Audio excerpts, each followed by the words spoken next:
My name is Bill Maurer. I'm the Dean of Social Sciences here at UCI. And in case of any disruption in this Zoom webinar, which we don't anticipate, but in case there is, and it's bad, we'll shut it down and then we'll email everybody a follow-up. The Q&A is enabled. If you have questions along the way, please post them in the Q&A field at the bottom of your screen. Excuse me. And if we have time, we'll try to get to those.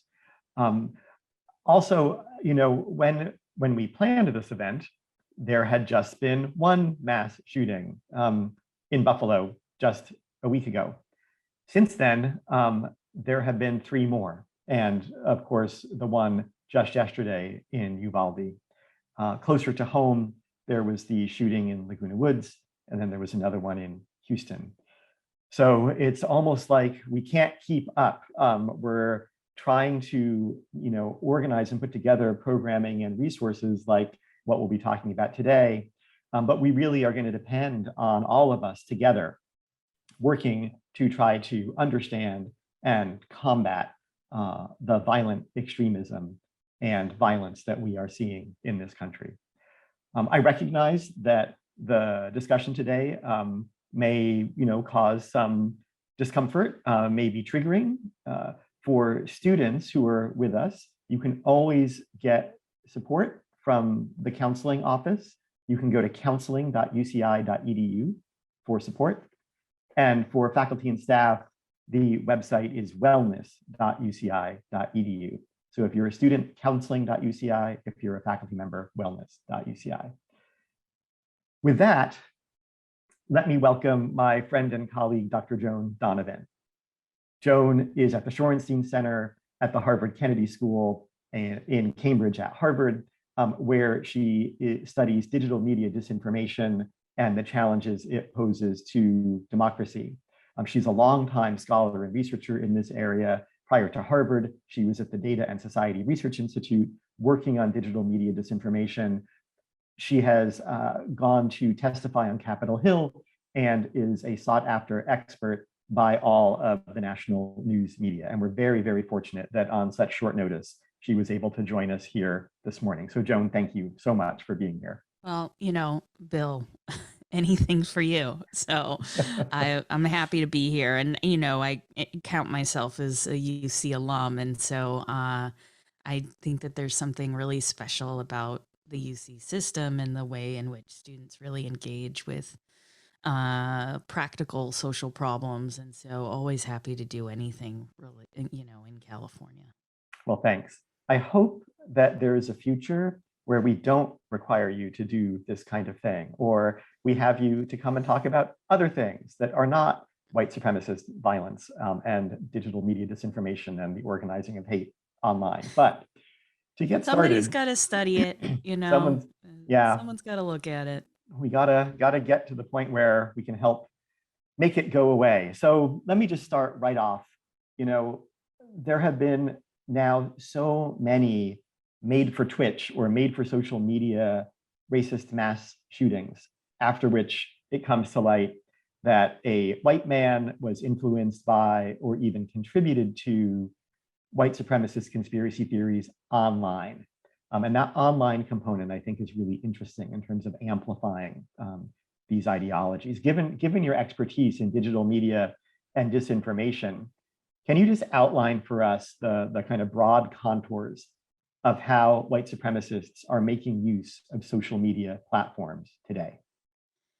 Yeah, so I think it's important for us to take a long view here and look at the different kinds of targets and tactics of when someone uses violence that then is engineered in a way to call back to another piece of media that they've created where they've left all their ideas into the world. Of course, there's the infamous case of the Unabomber who said he would stop committing violence if the New York Times published his manifesto. There was the Virginia Tech shooter that sent his manifesto to Rockefeller Center, hoping that the news would broadcast it. Of course, once that went online, it became very easily accessible for people to read that manifesto. There was the horrific incident in Santa Barbara with Elliot Rogers, who was very misogynist, obsessive about women denying him love and sex, and therefore committed a mass atrocity and left online a manifesto that he also emailed to a couple of dozen other people. And Andres Breivik, who committed mass murder and then left his manifesto online.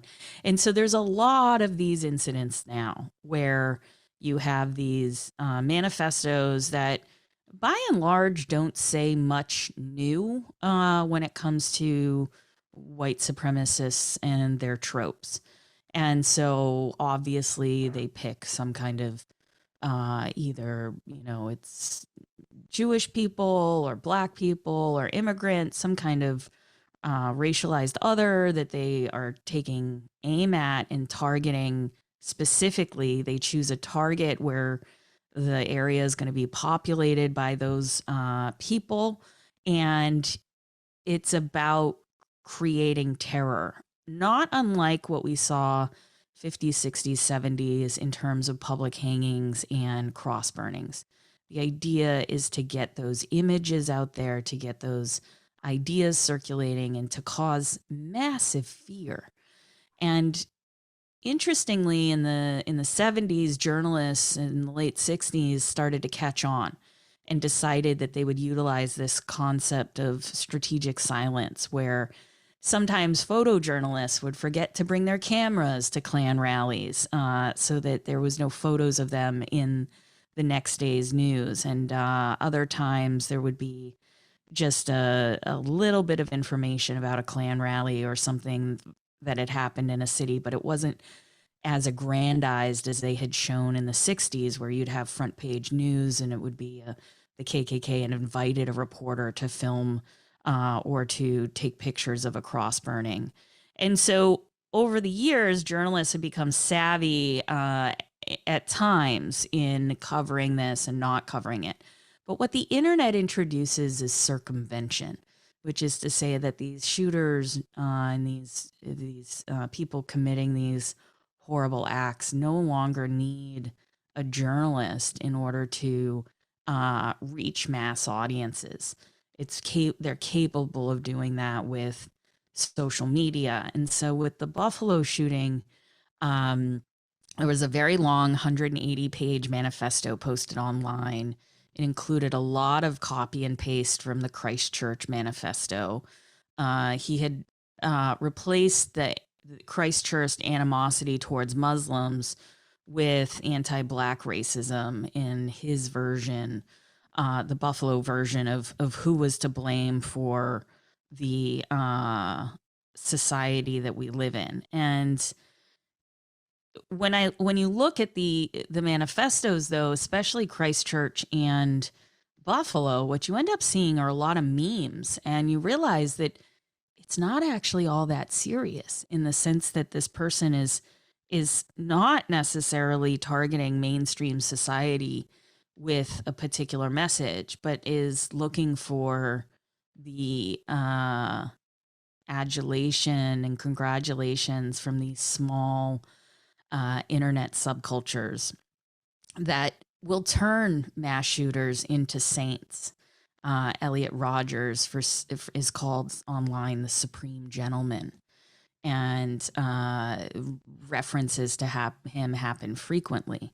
And so it's really important that we understand that there's a different cultural logic that underpins the relationship between this mass violence and then the messaging that comes through. Of course, with the shooting yesterday, we do not have the same media that was produced in Buffalo. As far as we can tell right now, there is no manifesto or motivating logic behind the Buffalo shooter. Nevertheless, what happens when there is this knowledge gap is that it gets filled in by strategic manipulators. So now there's a very concerted campaign to make people think that the murderer in Texas is a trans person. and they've stolen pictures from a trans person that doesn't live in Texas, that little bit resemblance to the shooter, but not enough to actually conclusively say these are the same photos. And in fact, the person whose photos were stolen has come out on Reddit and on Twitter saying, these are my photos. I don't live in Texas. This is a misidentification. But when we study this, this is part of a larger pattern that we've seen in the past of mass violent events becoming these information wars. So I know I just dropped a ton of knowledge. Whatever you'd like to unpack or Yeah, move no, on thank you. to. I'd love to just linger over a couple of the points that you've made and draw them out. For one thing, I think there's that important point that in the 50s and 60s, the goal was to get on the front page of the New York Times, right? To advertise the KKK or to, terrorize the population, the Black population in particular, with images of lynchings. But now what you're saying is that although that might still be an aim, right, to get your meme on CNN, so then other people see it, the audience is much more this community, for want of a better term, of extremists, right, of mostly white supremacist extremists. So I guess, that makes me want to ask the question, so often after one of these shootings, the perpetrator is described as, acting on his own, or, a lone gunman, a lone wolf. And yet there seems to be some degree of organization here. Could you speak a little bit to that? Yeah, as we start to think about motivations, mobilization, and who and what is, being talked to or responding to these mass murderers, what you end up finding is fairly long trails of conversations that they've had about the role of violence in politics and the role that violence can bring in bringing out a race war. So it's not the case that these people are lone wolves in the sense that they've broken off from some group and are acting on their own. Usually there's the logic is much more related to in some ways a copycat, where they want to continue the terror begun by the person before them. And so in Buffalo in particular, he was very much motivated by the ideas in the manifesto from Christchurch, which included in Christchurch a set of directions on how to do this and why you want to do it in such a way that is random, and that you don't want to get organized in a block because you can't trust that many people. Rather, what you want to do is do these seemingly random acts that culminate and inspire others to do similar random acts. And then, of course, right after Christchurch, there was the shooting in El Paso. And so here we have, years later, a person mimicking Christchurch in some ways, but then also, I would say probably 40% of the Buffalo Shooters Manifesto is information about guns and ammunition and body armor, and down to the different kinds of tactical gear you would want to have on if you were doing something like this. It's almost like looking at a set of Amazon reviews in a way, like this ammunition, this gun jams less. And so that manifesto contains also a how-to. And so when it comes to these moments, we believe very deeply that platform companies should do more to remove these manifestos, especially in the moments after a mass violent attack, because the very design of social media is also being weaponized and utilized in these ways. Yeah, that point speaks directly to my next question, which has also been posed in the Q&A, by Xiaohan Sun, a law student here at UCI, which is really the question of the social media platform's responsibility. And Xiaohan also asks, how do you mitigate online extremism through company oversight? And how do you draw that line between a problematic white supremacist manifesto and an okay manifesto? It's basically, what's the social media platform company's responsibility, but then what are the free speech implications of that potential responsibility? So, for years, white supremacists have been hiding who they are or what their motivations are through coded language, through pretending to be people that they're not. And the internet has really made that anonymity and the ability to circulate manifestos in mass quantities very, very easy, almost at no cost. What ends up happening is they reach a limit case. There's only so many people that are going to listen or entertain these ideas. And so over time, they've developed a mimetic language to usually to recruit young white men, despondent, what are called NEETs, not in education, engineering, or training. And so it's no, not in education, employment, or training. Sorry.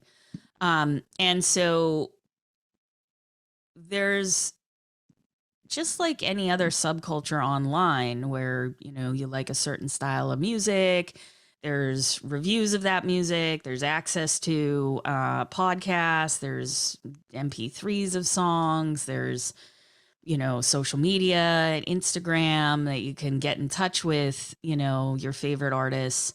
The same thing exists for white supremacists. And so it's not just the case that these manifestos are somehow a problem. It's the entire relationship that they build through social media that doesn't require them to be in the same place.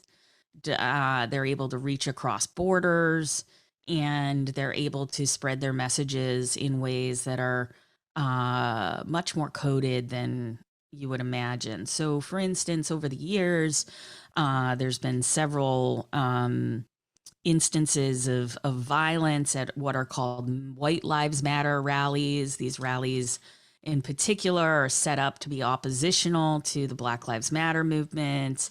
They draw a significant amount of what you would call National Socialists or neo-Nazis, as well as skinheads. You have the rise of roving street gangs like Patriot Prayer and the Proud Boys, which are a little bit of a throwback to the 90s style subcultures around punk and ska music, where they're, you know, they have their own merchandise and they have their own ways of communicating with each other. So it goes so far beyond manifestos. There's more fascist podcasts per day than there are hours in the day. It's an entire subculture. And what social media is helping to facilitate is the meeting and the growth of that movement. We saw it very clearly in 2017 around the alt-right and why people were using that terminology rather than referring to them as white nationalists. We saw the rise of the Proud Boys, and they lost all of their social media, so they moved over to Telegram, and they have thousands of subscribers to their Telegram channel. And so you know, the manifestos are one part of a very large media ecosystem that is heavily resourced and produces lots of anti-Black content, lots of content that's anti-women, lots of anti-trans, LGBTQ content, and of course, lots of anti-Black and anti-immigrant content. And so when we study this, what we're trying to understand is much more beyond the incidents of spectacular violence, that is mass shootings, and also understand the sort of roving street fights that have been happening in the Pacific Northwest with the Proud Boys, the relationship between these organizations and these groups, and other kinds of uh, harassment online, as well as incitement, which is to say, when people see repeated messages that are calls for violence, the violence becomes organized around a date and time where they're going to go and, trample Black Lives Matter protesters or target different city cores. Um, it goes beyond just these spectacular moments. So, what can social media companies do is a bigger question, and a good one, because they don't have policies at this stage that actually meet the moment, which is to say that unfortunately we're in a bit of a catch 22, which is I love social media just as much as the next person. It helps me meet other cool academics and people that I want to be in touch with. It helps me stay in touch with family, but it also would allow me to organize a very large fascist pro pro fascist militaristic army of people around, if I have the resources and I can create the content and I can circulate it in such a way so that it gets in front of despondent young white men. And that's what Breitbart and Bannon aimed to do in 2015, 2016 with the alt-right. Were largely successful at it, building this populist movement. And so the manifestos actually play a very minor note in all of this uh, horrible content that circulates daily across social media and the web. So, I mean, would that suggest that, one way to combat this stuff is almost to treat it like organized crime or something? I mean, right, you mentioned these are heavily resourced, and there is a degree of kind of coalescing, if not outright organizing, that leads to whatever street fights in Portland, and ganging up on people in Alabama or something. I'm just sort of curious, if social media companies can't or won't rise to the moment, then what kind of response is even possible? It almost feels like, you're describing a social movement, and but it's very diffuse, and it's also interestingly very much kind of made into popular culture, right? Like you said, there's merch, there's like stuff you can buy to wear to show your colors, so to speak. So how do you think about actually confronting this stuff, combating this stuff? Yeah, I think the main thing is not to treat it all the same, right? Is you actually have to look at it and say, okay, we have a subculture here with different networked factions. They're going to come together around certain topics or events. But the kinds of rhetoric and uh, fundraising that is done by someone like Milo Yiannopoulos is very different from how a group like the Proud Boys operate. Uh, the lead up to January 6th is an important piece of the puzzle to study, which is to say that you had a couple of uncomfortable coalitions that were built. You had someone like Ali Alexander, who was friends with Roger Stone, um, really pushing this stop the steal line, this meme. He was raking in a lot of money in order to organize Stop the Steal, which ended up being a very violent and deadly event. And then you had someone like Nick Fuentes, who describes himself now, ironically, as the next Hitler, and he claims that that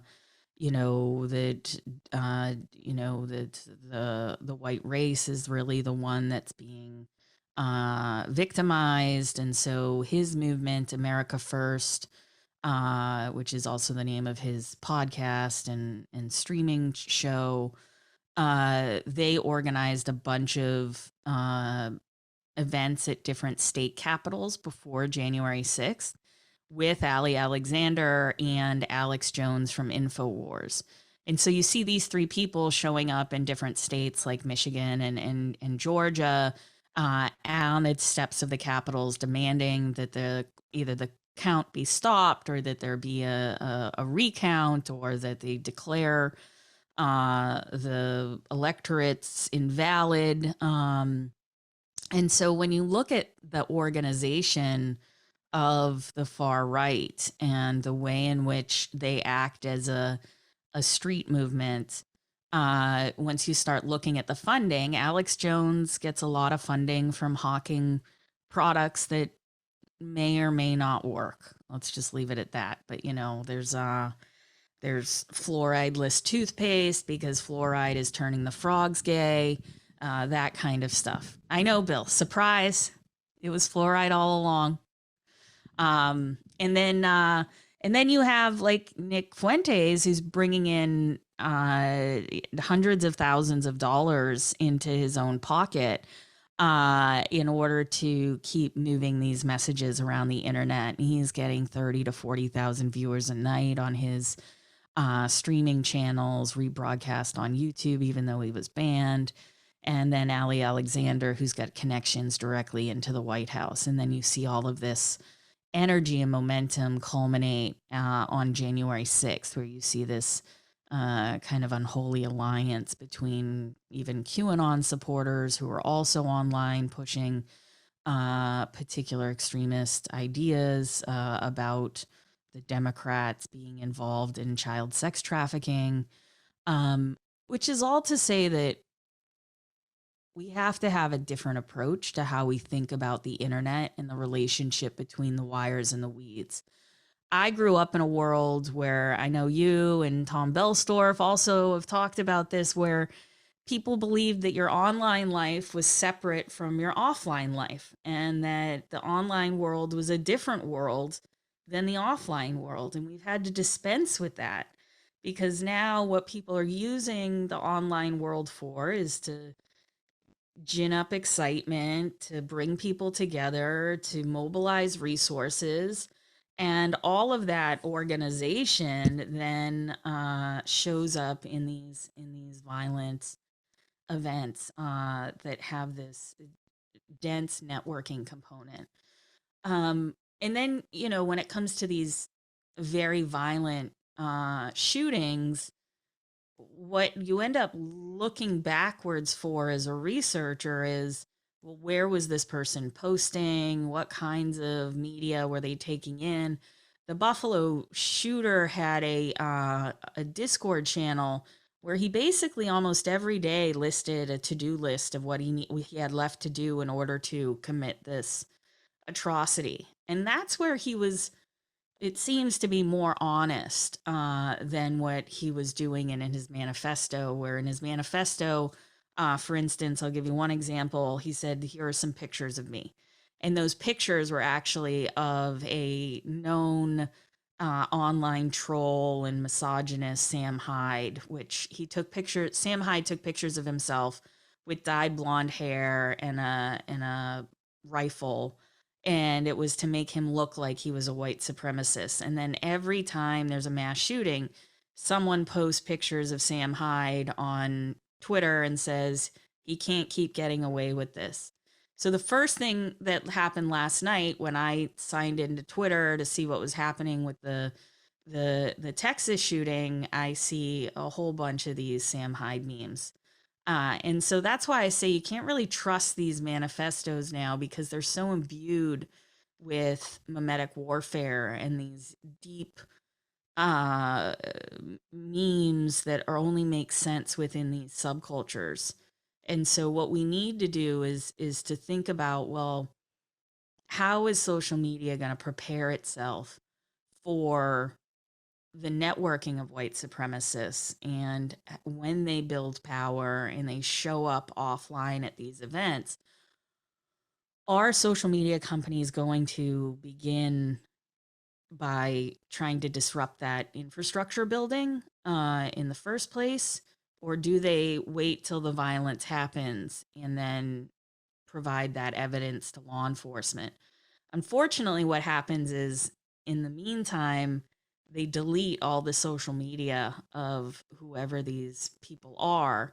And then it's very hard to reconstruct that online footprint. And law enforcement often have to go through asking with search warrants to get access to this, but they also need to know what they're looking for. So it's a very difficult problem when you have no regulation and no policies as the guidebook.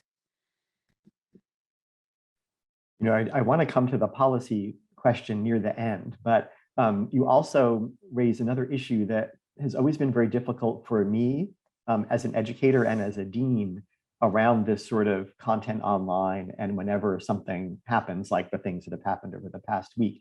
And that's, how do we even talk about it with people without introducing people to stuff that will influence them and get them interested maybe and go, oh, great replacement theory. That sounds great to me. I'm going to go Google that online now. And then they go down the rabbit hole, as we know.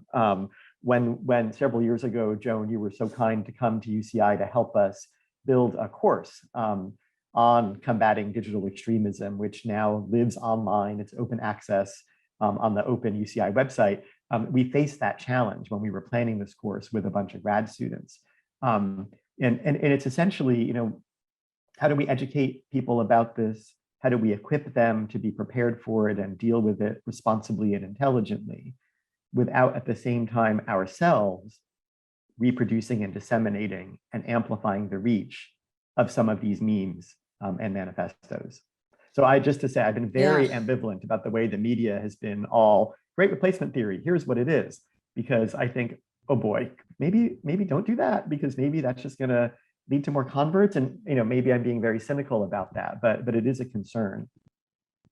No, I think the cynicism is warranted. Here's the deal, which is that educators like us have a different platform and a different way of explaining things than journalists.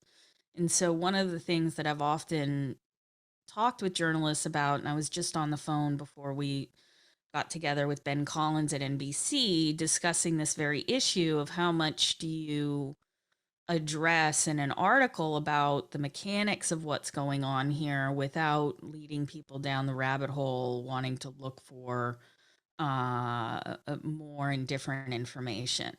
Now, if you look at the kinds of things that have been circulated that are hot button issues, they often have a keyword component to them that is very unique. Like QAnon, you don't get anything else than QAnon content, right? Now that there have been articles written about QAnon, you get those articles, but those articles sometimes are laced with other kinds of keywords and problems because the reporter didn't quite understand the nuances of what they were publishing. The difference in a classroom, of course, is that you approach everything with a critical eye and you want the students to be able to look at something and spot the fallacy. And so, helping them understand white nationalist propaganda and the tropes that have been going on for years can be a really good thing if you do it in a guided way.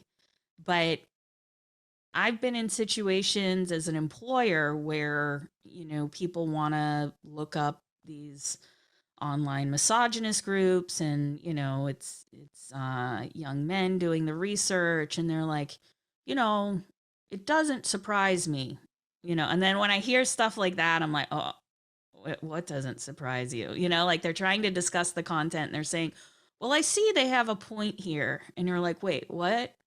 And so you have to be able to have those conversations and confront the kinds of information that are seeping into people as they're reading this. And I've learned a lot of lessons over the years, which is that you always want to help students understand, but at the same time, you want to give them the antidote. You want them to read a lot of critical literature at the same time that they're reading any of this any of this direct content. Now, replacement theory has been around for decades, and it's been very simplified in the past few years, and has shown up in more prominent discourse on particular Tucker Carlson show. It's this idea that white people are going to suffer the most from demographic change.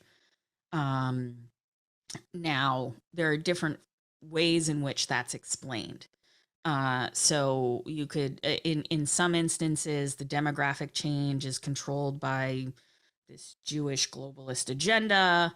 It's highly coordinated. It's top down. It's coming from Davos, or it's coming from, George Soros, etc. This kind of trope obviously is anti-Semitic.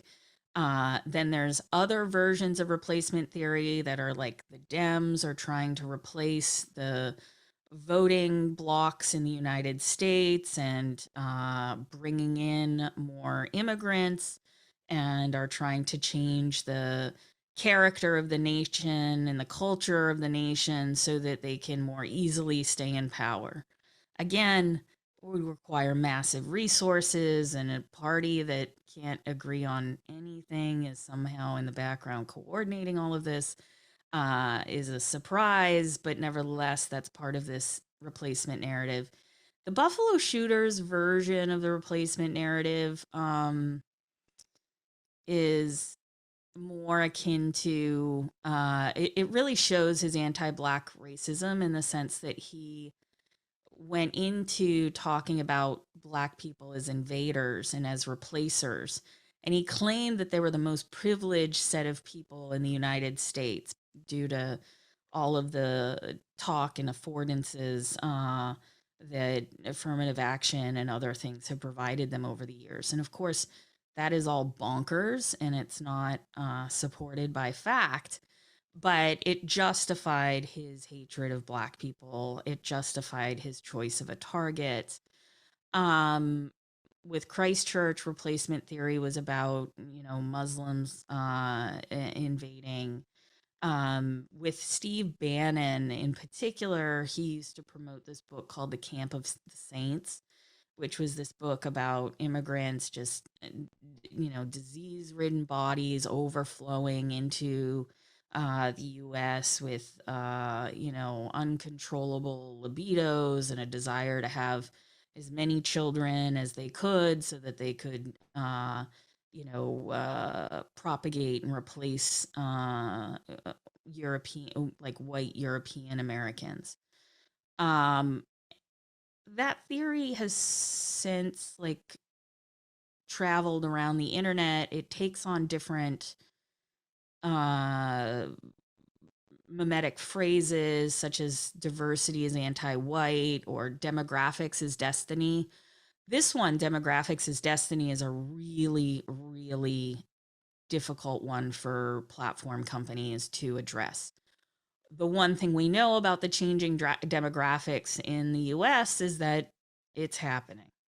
And more than likely the dominant population in the US and by 2050 is going to be Latino or Hispanic whites. And so what we're in for then is as the demography changes, you will see more and more panic from white people about this notion of replacement. But what it really doesn't get at is the things that are really at the core of how people think about America, right? Because white supremacists think that America was a land that was conquered and that the conquering was the good thing that white people did because otherwise indigenous people never would have learned how to do X, Y, and Z. Of course, we know that that is not the truth. But the other version of the way this story plays out in America is that the conquering, and this is something that's more in liberal discourse, is that the conquering of America and the removal and exploitation of Black people from their native lands was a horrible, horrible injustice that European colonists had committed against the people who lived in America, the indigenous people, as well as against Black and African Americans. Which is to say that when we talk about replacement theory, what we don't understand, or what is always neglected, is a present tense in which this is the situation where we find ourselves now. Because America hasn't had a process of reparations, hasn't had truth and reconciliation, we are not in a position to really address the fundamental fears that are being brought up and weaponized through replacement narratives. And I don't think we get beyond this until such time that America confronts its problem with racism and does the internal work to make sure that that the different populations in the U.S. can peacefully coexist. Which is to say that the white supremacists are the ones that are committing these mass acts of violence, and then other groups are trying as they might to work within systems to try to create, work within the institutions to try to create more harmony. But it's just an unfortunate situation that we find ourselves in, where we keep seeing this happen time and time again. I want to get to that institution point in a second, but I wonder too, sometimes I think, as an educator, oh, well, the way that I'm going to help contribute to combating this stuff and to, in my own, anti-racist practice as an educator, is to give facts, right? So there's a conspiracy theory and people say, this is happening. And I can say, here are some facts. Now you go and decide for yourself. But, as you know, we live in a country now where facts themselves are under attack. I mean, there are basic things that are true. And there are huge swaths of the population that say, might be true, but I'm not going to believe it. Or I have another fact here, which is not a fact. So I wonder about that, but also that often leads me to think, maybe I'll just say I instead of like some royal we, maybe I should be in the business of making crazy memes, right? That will get more fun and popular than, the Proud Boys memes. Maybe I need some merch, right? Maybe as a strategy, you kind of create, you flood social media with alternative content that is anti-racist content, that's ironic and, pretends to be not serious, the way that the white supremacist stuff says, oh, we're just joking around, this isn't serious, right? Until there's an act of mass violence or a stampede in a downtown somewhere. What do you think about that? The facts question and the creating alternative memes question. Yeah, I mean, there's something about affect and aesthetic that, I do think, as much as like the fash wave aesthetic and the aesthetics of these movements where people don't understand what it is that they're looking at, or they might not even understand what their children are wearing. It doesn't work if it's done in such a way that is it has to be transgressive. That's the problem. And so that's why these fascist, T-shirts and these different memes circulate, is because they're pointing out something about society that is changing that they don't want to change, or that they think is abhorrent, and so they have all these ways of pointing out that this is this is some part of some liberal agenda, which they often will label with a emoji of a clown, which is like clown world. But it all goes back to the fact that we're fighting a culture war. And we're not fighting a political war based on policies and, the economy in ways that past politics have played out. I just finished writing a book on meme wars that's coming out in September that looks at the last 10 years of net war from Occupy to the insurrection. And what we've learned from reading and studying meme wars is that the people even who deploy them end up losing big time in the end too, because memes that are provocative, that are transgressive, eventually you have to become more and more extreme and to stay funny and ironic. And so, Godwin's law about the internet is eventually everything devolves into a debate about Hitler. Where do you go if you start with Hitler, right? And so the main problem has been over the years is that we've ignored studying internet subcultures as a sort of main facet of our disciplines. I'm very thankful to researchers in the Association of Internet Researchers who haven't done that, but memes have been treated like jokes and that they're just dumb. And but when you start to look at how politicians are adopting them and how you see these fringe far right groups able to creep into mainstream discourse by becoming more transgressive and more provocative and harder to ignore. And then when it comes out of the mouth of a politician like Trump, that's when, the cat's out of the bag, so to speak.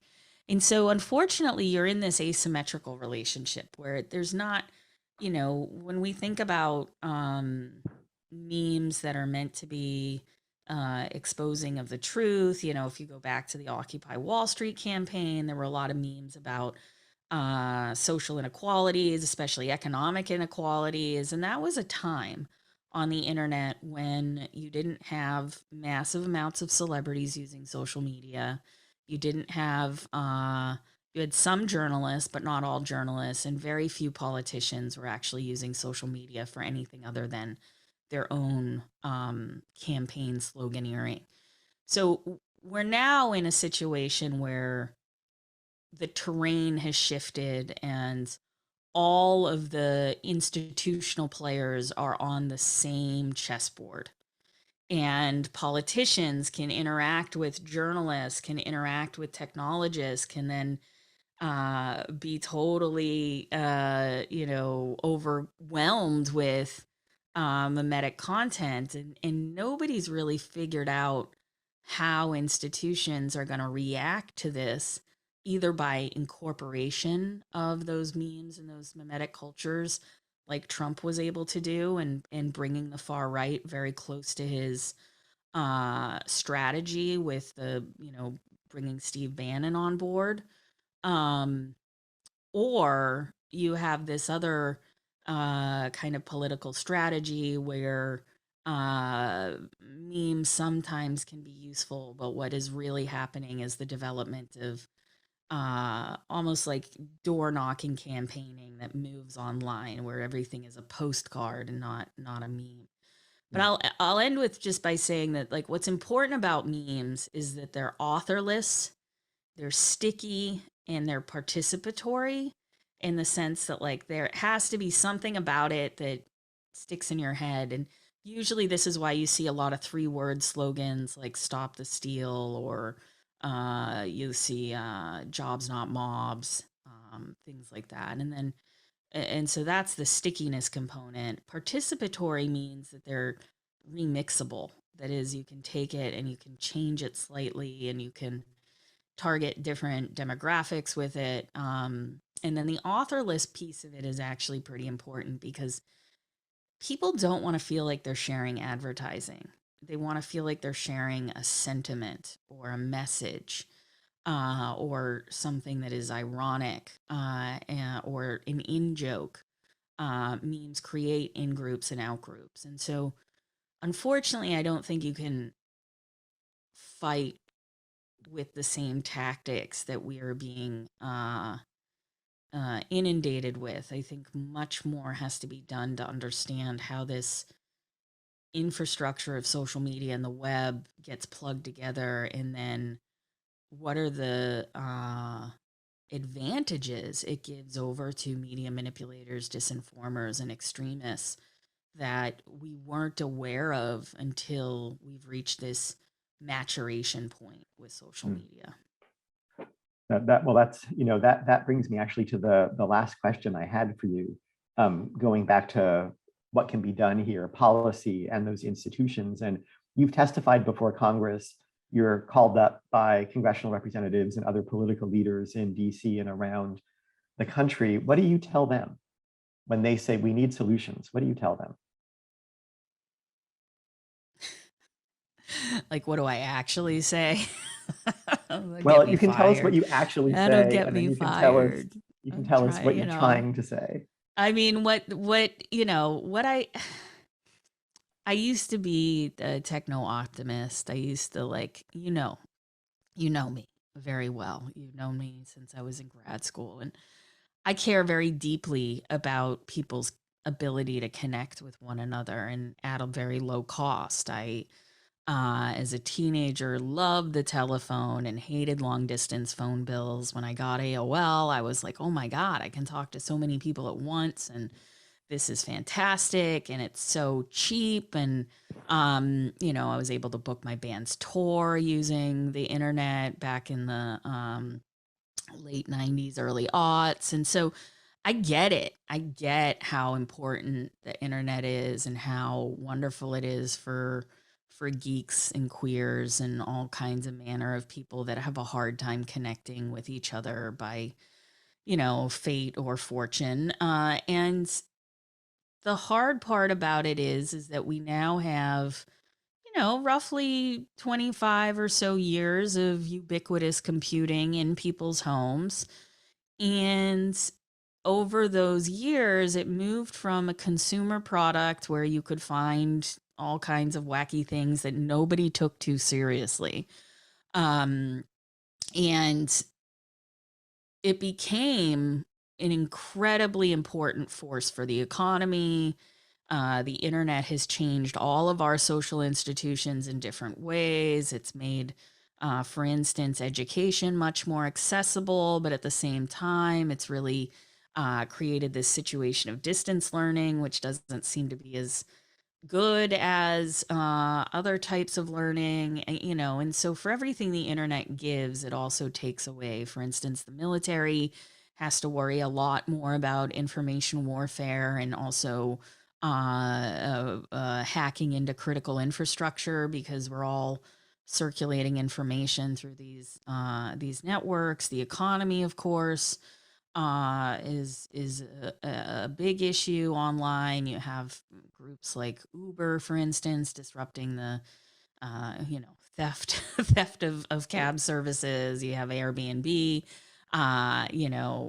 doing their thing, and so all of our institutions, all of our economy have been upended by this technology that has been built but is now owned by a couple of billionaires. Most of the technology and the things that we use every day are now under the jurisdiction of a few people who have very particular visions about how communication should happen.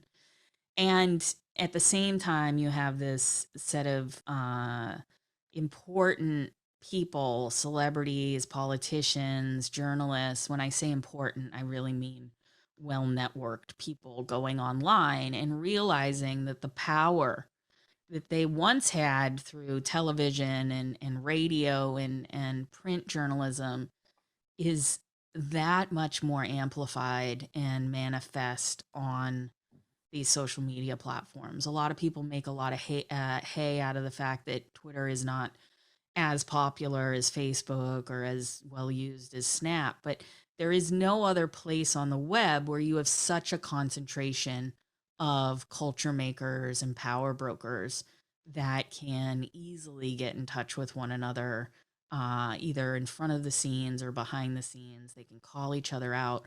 And so for me, it's incredibly important that when we talk about, well, what are these solution sets, that we bear in mind that what we really need to do is hold people in power accountable. Now, we're always going to have trolls on the internet. There have been white supremacists online since the days of BBS.